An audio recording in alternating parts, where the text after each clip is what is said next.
Hello दोस्तों, स्वागत है एक बार फिर आप सभी का आपके अपने यूट्यूब चैनल पीएस क्लासेस पर। तो दोस्तों, आज के इस वीडियो लेक्चर में हम आप लोगों को ट्वेल्थ क्लास बायोलॉजी से सभी इंपॉर्टेंट टिप्पणियों को समझाने वाले हैं। दोस्तों, जैसा कि आप लोग जानते हैं कि ट्वेल्थ क्लास बायोलॉजी में टिप्पणियों वाले क्वेश्चन बहुत ज़्यादा पूछे जाते हैं। तो देखिए स्टूडेंट, आज के इस वीडियो लेक्चर में हम एक क्वेश्चन पेपर के माध्यम से आपको समझाएंगे कि टिप्पणियां बोर्ड एग्जाम में आपसे कैसे पूछी जाती हैं और टिप्पणियों को आपको कैसे लेकर के आना चाहिए बोर्ड एग्जाम में, ताकि जिससे आपको एग्जाम में अच्छे से अच्छे मार्क्स देते हैं। इसलिए बच्चों, वीडियो लेक्चर को पूरा देखें, ध्यान से देखें, पूरे कॉन्सेप्ट को समझें। तो देखिए स्टूडेंट, जैसे कि आप स्क्रीन पर देख पा रहे हैं, क्वेश्चन नंबर 9 देखिए क्या। देखिए, मानव के उद्योग विकास पर एक निबंध लिखिए। ठीक है। अब बच्चों, अगर आप इस क्वेश्चन को करते हैं तो आपको कितने नंबर मिलेंगे बच्चों? 5 नंबर मिलेंगे, यानी ये लॉन्ग क्वेश्चन है। अब देखिए अथवा में बच्चों एक क्वेश्चन और दे रखा है, वो क्या देखिए, निम्नलिखित में से किन्हीं दो पर संक्षिप्त टिप्पणी लिखी। यानी कि ये 3 टॉपिक आपको दे रखे हैं। संक्षिप्त का मतलब होता है शॉर्ट में बताना, 2 टॉपिक के बारे में बताना है। देखिए 3 टॉपिक है। पहला टॉपिक बच्चों क्या है? ग्रीन हाउस गैसें।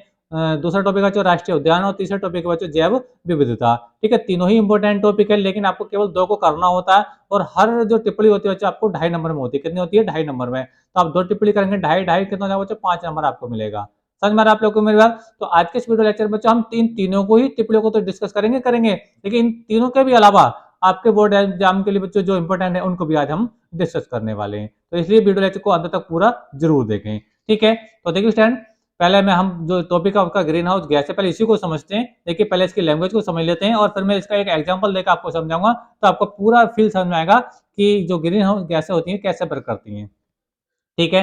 तो देखिए हेडिंग लगाएंगे ग्रीन हाउस गैसें। ठीक है, क्या देखिए, ये ग्रह के वातावरण या जलवायु में परिवर्तन और भूमंडलीय ऊष्मीकरण के लिए उत्तरदायी हैं। ठीक है, किन के बारे में बात चल रही है? ग्रीन हाउस गैसों की बात चल रही है। जो ग्रीन हाउस गैसें होती हैं, ये किसी ग्रह के वातावरण या जलवायु परिवर्तन या भूमंडलीय ऊष्मीकरण को मेंटेन करके रखती है। कैसे रखेंगे इसको समझेंगे। देखिए, इसमें सबसे ज्यादा जो उत्सर्जन होता है, ठीक है, ये ग्रीन हाउस गैसों के कुछ एग्जाम्पल दे रखे हैं जो आपको पता होने चाहिए। जैसे कार्बन डाइऑक्साइड है, नाइट्रोजन डाइऑक्साइड है, मीथेन है और कार्बन क्लोरोफ्लोरो कार्बन है। ठीक है, CF2Cl2, इसको आपने 12th क्लास केमिस्ट्री में सेकंड पेपर में पढ़ा होगा, जिसको हम बोलते हैं जो फ्रेओन के नाम से। ठीक है, यानी क्लोरोफ्लोरो व्युत्पन्न क्या कहलाते हैं? फ्रेओन कहलाते हैं। ठीक है, तो ये सारी की सारी गैसें और साथ में देखिए तथा ओजोन भी इसके अंदर हुआ कार्य करती है। यानी ग्रीन हाउस गैस में ओजोन भी आती है। ग्रीन हाउस गैसेस में ओजोन भी आती है। ठीक है, अब ये गैसें क्या काम कर देगी?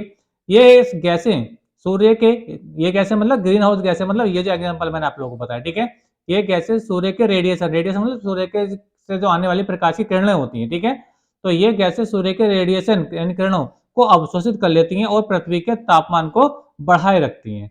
देखिए चलिए, अब देखिए मैं इसका एग्जाम्पल देकर आपको समझा रहा हूँ। ठीक है, तो देखिए एग्जाम्पल मैं आपको दे रहा हूँ तो ताकि आपको रियल फील आ सके कि ये ग्रीन हाउस गैसें कैसे वर्क करती हैं। ठीक है, तो देखिए स्टूडेंट, मान लीजिए, देखिए एक एग्जांपल मैं यहाँ पे ले रहा हूँ। मान लीजिए बच्चों ये सन है, यहाँ पे ये मैंने एक सन, ये सूरज बना दिया। ठीक है, अब सन की जो स्पेशल बात है, अब हम सब लोग जानते हैं कि इससे क्या लगती है? रेडिएशन निकलती है। क्या निकलती है बच्चों? रेडिएशन यानी किरणें निकलती हैं। समझ में आ रहा आप लोग को मेरी बात? अब मान लीजिए यहाँ पे कहीं हम ये मान लीजिए ये पृथ्वी है। ये क्या बच्चों? ये पृथ्वी है यानी अर्थ है। ठीक है, अब बच्चों होता ही है, जब ये रेडिएशन सन से आती है, सूर्य से जो प्रकाशीय किरणें आती हैं, तो ये पृथ्वी की ओर आती हैं और पृथ्वी की ओर जब ये आती हैं बच्चों, तो जो पृथ्वी होती है, कुछ किरणों को क्या कर लेती है बच्चों? अवशोषित कर लेती है। कुछ किरणों को कर लेती है बच्चों? अवशोषित कर लेती है। लेकिन जो किरणें पृथ्वी अवशोषित नहीं करती, अर्थात जिन किरणों को पृथ्वी अवशोषित नहीं करती है, वो किरणें पृथ्वी से टकरा करके कहाँ जाती हैं? वापस जाती है। इनका परावर्तन होता है। क्या होता है बच्चों? परावर्तन होता है, यानी किरणें पृथ्वी टकरा कर कहाँ जाती है बच्चों? वापस जा रही होती हैं। ठीक है, और बच्चों हम लोग जानते हैं कि पृथ्वी की के चारों ओर क्या वायुमंडल है। यहाँ सब क्या बच्चों? वायुमंडल है, बहुत सारी गैसेज हैं, यहाँ पे बहुत सारी गैसें हैं। समझ में आ रही है आप लोग को मेरी बात? तो ये गैसों में, इन गैसों का जो वर्क होता है, ठीक है, जो ग्रीन हाउस गैसों का वर्क होता है, हम तो इंपोर्टेंट वही चीज पढ़ेंगे यहाँ पे। गैसें तो और भी होती हैं बच्चों, ऑक्सीजन वगैरह, नाइट्रोजन। ठीक है, बहुत सारी गैसें होती हैं, लेकिन ग्रीन हाउस गैसें जो होती हैं बच्चों इस वायुमंडल में, जिसका मैंने अभी एग्जाम्पल दिया था, किस किस का एग्जाम्पल दिया था बच्चों? आपको carbon dioxide, nitrogen dioxide, methane और कार्बन क्लोरोफ्लोरोकार्बन और ये ओजोन, ये क्या करती है यार? इनका काम समझो। ठीक है, तो ये गैसें जो होंगी बच्चों ना, ये जो रेडिएशन यहाँ पे जा रहा होता है टकरा करके पृथ्वी से, ठीक है, तो ये गैसें इनको रेडिएशन क्या कर लेती है? अवशोषित कर लेती है। क्या बच्चों कर लेती है? अवशोषित कर लेती हैं। ठीक है, और अवशोषित करने पर क्या होता है बच्चों? क्योंकि जो सूर्य से किरण आ रही हैं, इनमें क्या बहुत ज्यादा हीट होती है। क्या होती है बच्चे? हीट होती है। और जब ये गैसें इन किरणों को अवशोषित करेंगी, तो पृथ्वी के चारों का जो टेम्परेचर है, यानी जो तापमान है, बहुत ज्यादा बढ़ने लगता है। समझ में आ रहा आप लोग को मेरी बात? तो ये काम होता है ग्रीन हाउस गैसों का। क्या बताया हमने आपको बताया कि जब सूर्य से प्रकाशीय किरणें आती हैं तो कुछ किरणें तो पृथ्वी उनको अवशोषित कर लेती है, लेकिन जो किरणें जिन किरणों को पृथ्वी अवशोषित नहीं करती हैं वो किरणें पृथ्वी से टकरा करके वापस जाती हैं। लेकिन वायुमंडल में जो गैसें होती हैं, स्पेशल ग्रीन हाउस गैसें, वो इन रेडिएशन को कर लेती है, अवशोषित कर लेती है। ठीक है, जिसकी वजह से पृथ्वी का जो टेम्परेचर है वो बढ़ जाता है। समझ में आ रहा है आप लोगों को मेरी बात? तो यही बात मैंने आपको यहाँ पे बताई थी। तो देखिए, देखिए वही बात है, एक बार फिर से देखिए थ्योरी को समझाता हूँ आप लोगों को। देखिए मैंने क्या बताया, ये ये ग्रह के वातावरण या जलवायु में परिवर्तन और भूमंडलीय ऊष्मीकरण के लिए उत्तरदायी हैं। इनमें सबसे ज्यादा उत्सर्जन किसमें, देखिए किसमें, CO2 यानी carbon dioxide, nitrogen dioxide, methane और क्लोरोफ्लोरोकार्बन तथा ओजोन आदि। ये सारे के सारे जो एग्जाम्पल है बच्चों, ये ग्रीन हाउस गैसों के एग्जाम्पल हैं। ठीक है, यानी ये जो वर्क कर रही है, इसको अवशोषित करने का जो वर्क कर रही है, ठीक है, वो ये वाली गैसें हैं। समझ में आप लोग को मेरी बात? ठीक है, अच्छा। और देखिए आगे लिखा है, ये गैसें सूर्य के रेडिएशन को अवशोषित करके, जैसे कि मैं आपको बताया, यही तो मैं आपको बता रहा था कि टकरा करके जा रही है, लेकिन किरणें को कर लेती है, अवशोषित कर लेती है, जिसकी वजह से पृथ्वी का जो टेम्परेचर है वो बहुत बढ़ जाता है, तापमान बहुत बढ़ने लगता है, क्योंकि ये सन से आने वाली किरणें इनके अंदर बहुत ज्यादा हीट होती है, और जब यहाँ ऑब्जर्व हो जाएंगी, ठीक है, यानी यहाँ इकट्ठा हो जाएंगी इन गैसों के माध्यम से, तो यहाँ का जो टेम्परेचर बहुत ज्यादा हो जाएगा। ठीक है, तो वही बात मैंने आपको बताई है कि ये गैसें सूर्य के रेडिएशन को अवशोषित कर लेती हैं और पृथ्वी का तापमान बढ़ जाता है, बढ़ाए रखती हैं। ठीक है, चलिए नेक्स्ट हम बात करेंगे बच्चों जैव विविधता। तो ये टॉपिक हो गया बच्चों, और जिसके लिए बच्चों आपको 2.5 नंबर मिलेंगे। अब देखिए जैव विविधता, दूसरा टॉपिक क्या था बच्चों आपका, जैव विविधता था। देखो हम ये तीसरा टॉपिक है, चलो मैं दूसरे नंबर पर लिख दिया, कोई प्रॉब्लम नहीं है, उसको भी अभी समझते हैं। क्या है देखिए, देखिए जैव विविधता क्या होता है, यह अलग अलग तरह के वनस्पतियों, यह अलग अलग तरह के वनस्पतियों, क्योंकि हम लोग जानते हैं कि पृथ्वी पर तो बहुत सारे टाइप की वनस्पति रहती है ना, वनस्पति है, एवं जानवरों का संग्रह है। जो जैव विविधता है, यह अलग अलग तरह की वनस्पतियों एवं जानवरों का संग्रह है, जो एक ही विशेष क्षेत्र में, जो एक ही विशेष क्षेत्र में रहते हैं। ठीक है, और जैव विविधता जितनी समृद्ध होगी, जैव विविधता जितनी समृद्ध होगी, उतना ही व्यवस्थित और संतुलित हमारा वातावरण होगा। अलग अलग तरह की वनस्पतियां तथा जीव जंतु भी धरती को रहने योग्य बनाने के लिए अपना योगदान देते हैं। तो ये इतना टॉपिक बच्चों आपको करना आता है जैव विविधता के बारे में। ठीक है, देखो बहुत आसान मैंने लैंग्वेज में लिखा है। ठीक है, और जिसके लिए बच्चों आप लोग कितने नंबर बच्चों, 2.5 नंबर मिलेंगे। तो इस तरीके से बच्चों ये क्वेश्चन बच्चा आपका 5 नंबर बन जाता है। ठीक है, तो 2.5 नंबर ऊपर वाली टिप्पणी हो गई, तो 2.5 नंबर बच्चों ये टिप्पणी हुई। ठीक है, आपको यही याद करके जाना, बहुत आसान लैंग्वेज है। ठीक है स्टूडेंट, तो इसके लिए बच्चे आप लोगों को ये 5 नंबर पूरे हो जाते हैं। ठीक है, अब बच्चे इसके अंदर एक टॉपिक और दिया था, राष्ट्रीय उद्यान, ये वही इंपॉर्टेंट टॉपिक है। ठीक है, और देखिए अब इसको समझते हैं कि राष्ट्रीय उद्यान क्या होता है।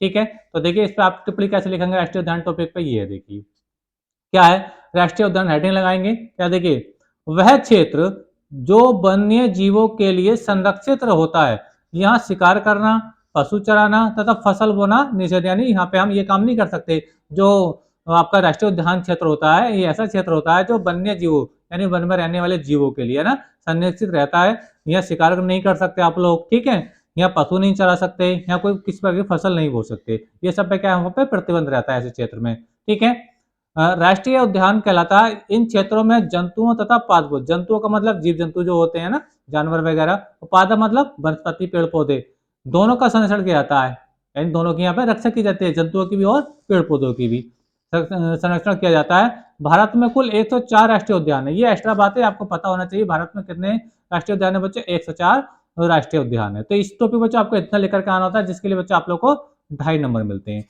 तो 3 टॉपिक बच्चे आप लोग को दे रखे होंगे, 3 में से किसी 2 को आपको टच करके आना होगा, यानी इनको आपको लिख करके आना होगा। ठीक है, अच्छा अब बात करते हैं इनके अलावा और जो इंपॉर्टेंट टॉपिक है टिप्पणी पे, वो क्या देखिए, वो ये है। ठीक है, ये टॉपिक देखिए, ये है बच्चों आपका परजीवी जंतु, बहुत ज्यादा पूछा जाता है। क्या देखिए, क्या लिख कर आना है इसके बारे में, बेजीव जो अपने भोजन, बेजीव जो अपने भोजन तथा आवास के लिए दूसरों पर आश्रित हैं, दूसरों पर निर्भर रहते हैं, परजीवी जंतु कहलाते हैं। जैसे जू, जू क्या देखो, किसी इंसान के सर में पड़ जाती है जू, जो बालों वाले जो जानवर होते हैं उनके अंदर भी ये पड़ जाती है। ठीक है, तो जू जो मनुष्य तथा बालों वाले जानवरों में भी होते हैं। ठीक है, अब देखिए, और जो जू होती है, जो सर में पड़ जाती है, तो बच्चों क्या होता है, उसका जो भोजन होता है वो कहाँ से मिलता है, भोजन बच्चों कहाँ से प्राप्त करती है, वो अपने शरीर से प्राप्त करती है, बालों में रहती है। अब वो कैसे ब्लड को पीती होगी, ठीक है, सब कुछ वो अंदर की बातें हैं। ठीक है, तो जो जू है बच्चों ये क्या है, परजीवी जंतु है, ठीक है। और ये मनुष्य में नहीं, जानवरों में जिनके जो बाल होते हैं ना, जो बालों वाले जानवर होते हैं उनमें भी क्या होता है बच्चों, जू पड़ जाती है इस टाइम, ठीक है। तो ये मैंने एग्जाम्पल बताया। देखिए परजीवी जंतुओं के उदाहरण क्या है, देखिए जू है या जोंक है, एंटी अमीबा है या फीता कृमि है, सब क्या है ये बच्चों, ये आपके परजीवी जंतुओं के एग्जाम्पल हैं, ठीक है। तो ये मैंने आपको बताया परजीवी जंतुओं के एग्जाम्पल। समझ में आ रहा है आप लोगों को? बहुत आसान लैंग्वेज आप लिख सकते हैं। ऐसे जंतु जो अपने भोजन तथा पोषण के लिए या आवाज के लिए दूसरों पर निर्भर रहते हैं, कहलाते हैं परजीवी जंतु कहलाते हैं। जैसे मैं जू वाला एग्जाम्पल दिया था, ठीक है। आगे बात करेंगे बच्चों, देखिए बीटी फसलें। बीटी फसलें इंपॉर्टेंट टॉपिक है, बहुत ज्यादा पूछा जाता है। क्या लिखना, देखिए ये अनुवांशिक रूपांतरित फसलें हैं, ये अनुवांशिक रूपांतरित फसलें हैं जिनमें उन्हें अनुवांशिक स्तर पर सुधार कर पीड़ानाशक गुण प्रविष्ट कराए जाते हैं, ठीक है। जिनमें उन्हें अनुवांशिक स्तर पर सुधार कर पीड़ानाशक गुण प्रविष्ट कराए जाते हैं तथा उस फसल की पीड़कों से हानि नहीं होती है, ठीक है। आपके देखिए इसमें लिख करके आपके एग्जाम्पल क्या, देखिए जो आपसे पूछा है बीटी फसलों का एग्जाम्पल, देखो बीटी बैंगन है, बीटी कपास है और बीटी मक्का है। तो इतना सारा बच्चा आपको लिख करके आना होता है, ठीक है, जिसके लिए बच्चा आपको कितने मिलते हैं, 2.5 नंबर मिलते हैं। समझ में आप लोगों को मेरी बात, ठीक। तो देखिए स्टूडेंट कितना आसानी टॉपिक था बच्चों, कितना छोटा सा लैंग्वेज है। अब ऐसे 2 टॉपिक आपको लिख करके आना, तो एक टॉपिक तो बच्चों यही हो गया, ठीक है, और एक छोटा सा टॉपिक हो रहा था जिसके लिए बच्चों आप लोग को 5 नंबर मिलते हैं, ठीक है। तो ये बच्चों आज के ये टिप्पणियां थी जो आपके बोर्ड एग्जाम बच्चों इनके आने की बहुत ज्यादा संभावना है। उम्मीद करता हूँ कि वीडियो लेक्चर बच्चों आपको अच्छा लगा होगा। वीडियो लेक्चर कैसा लगा कमेंट करके जरूर बताइए। चैनल पर नए तो चैनल को सब्सक्राइब कर लीजिए, और इसी तरीके का बच्चों फिजिक्स केमिस्ट्री बायोलॉजी का इंपॉर्टेंट सिलेबस पाने के लिए चैनल को सब्सक्राइब करने के साथ साथ बेल आइकन का बटन जरूर दबाएं, ताकि जैसे जैसे कंटिन्यू हमारी वीडियो आए उनका नोटिफिकेशन आप लोगों को समय से मिलता रहे। तो मिलेंगे नेक्स्ट वीडियो में किसी नेक्स्ट टॉपिक के साथ, तब तक धन्यवाद, बेस्ट ऑफ लक।